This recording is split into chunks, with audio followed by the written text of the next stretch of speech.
දීලා තියෙන රේඛාවකට perpendicular bisect එකක් අඳින්න. ලම්බ සමච්ඡේදය. හරි. මුලින්ම end point එකට අපි කවකට්ට තියාගන්න ඕන. හරි. ඊට පස්සේ මොකද කරන්නේ?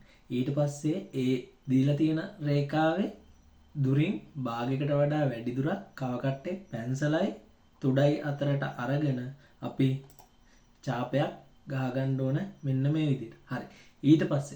ඊට පස්සේ ඒ ගහපු ඡාපෙම AB ගෙන් පල්ලෙහා පැත්තටත් ගහගන්න ඕන. හරි.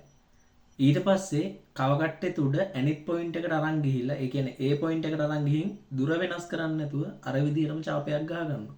හරි. යටට ගහගත්ත ඡාපේ ඒ විදිහටම උඩ පැත්තටත් ගහගන්නවා. හරි.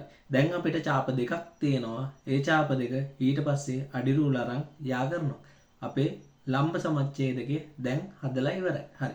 එතකොට ABට අපි අඳපු රේඛාව හරියටම අංශක 90ක් වෙනවා. හරි. ඊට පස්සේ අපි බලමු කොහොමද කෝණ සමච්ඡේදකය අඳින්නේ කියලා. අපිට දැන් කෝණයක් දීලා තියෙනවා BAC. එතකොට BAC කෝණය හැදිලා තියෙන්නේ AB සහ AC කියන පාද වලින්. හරි. මුලින්ම අපි කරන්නේ BAC කෝණයේ A කියන ශීර්ෂයට අපි කවකට්ටේ තුඩ ගෙනියනවා. හරි. ඊට පස්සේ කවකට්ටේ තුඩ BAC වල තියාගෙන ඡාපයක් ගහනවා AB සහ AC කැපෙන විදිහට. හරි. ඊට පස්සේ කවකට්ටේ තුඩ AC රේඛාවේ අපි ගහපු ඡාපේ කැපෙන තැනට අරන් ගිහිල්ලා කවකට්ටේ දුර පොඩ්ඩක් වැඩි කරලා ඡාපයක් ගහ ගන්නවා මෙන්න මේ විදිහට. හරි.